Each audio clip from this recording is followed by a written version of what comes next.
Masayang panahon po mga ka-tax, Marso 29, alas 12:16 ng hapon. At itong legal notice na to ay valid kahit kanino. Gusto ko sanang i-present sa inyo ang SEC letter confirming na ang GAAP at PFRS ay applicable lamang sa corporation. Ibig sabihin, hindi siya applicable sa partnership at saka sa individual. Maliwanag po yon. Noon pong March 12, ito po yung letter ni Tax ATM. Sinulatan ko po ang SEC. At sinasabi ko po na gusto kong gumamit ng financial statement based sa tax code. Ito po yung mga batas na binabanggit ko. Ayan, sana mabasa po ninyo. At sinasabi ko na yung ginagawa nila ay contrary sa existing body of law. Ayan. Yan po yung conclusion ko. Ito yung certification ko. Pag hindi sila sumagot, magiging valid yung sinabi ko. Ito po yung prayer ko. Ayan. Pinirmahan ko po at ipinadala sa kanila. So ngayon mga katak, sumagot. Ito po yung sagot. Ayan. Hindi ho sinagot yung aking tanong, kundi sinagot nila na hindi pala dapat sumunod ang mga partnership tungkol sa framework ng PFRS o ng Generally Accepted Accounting Principle. At yun daw pong PFRS ay para lang po. Ayan po yung sagot niya, no? Ayan. Nadahan-dahan ko para mabasa nyo.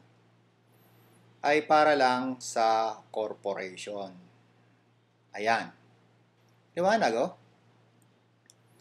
Sinasabi dito na ang accounting para sa taxpayer ay nakasulat sa tax code.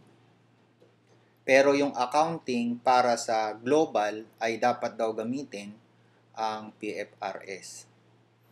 Nagtataka ako dito, sabi niya, iba daw yung audited financial statement dun sa accounting bookkeeping.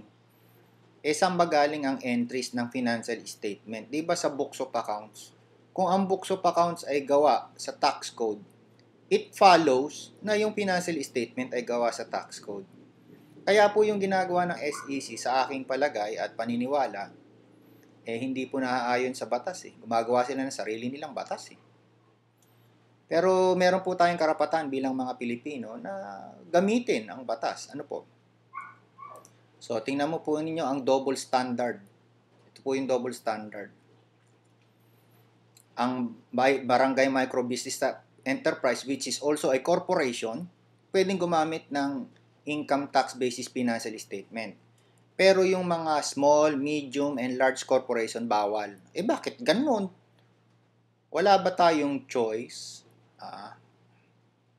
Ayan. So, ito po yung batas. Ayan. Sa pagmamadali, nagkaroon ng wrong spelling dito. Okay lang kasi ganun din naman ako. Minsan nagkakaroon ako ng wrong typing. It is our position that the financial reporting rules of the BIR and the government could not be considered entirely. Inamin na po dito, entirely inconsistent with each other. Ibig sabihin, inconsistent. Siguro, inconsistency, 70%. Hindi inconsistency sila. Tapos, 30% consistent. Inconsistent pa rin. Ang sabi sa batas, harmonize maging consistent sa isa-isa. Ay nako SEC, sana magbago na tayo Ayan. So, yan lang po. Yung aking comment ay makikita nyo later on. Maraming salamat mga ka-tax. See you later.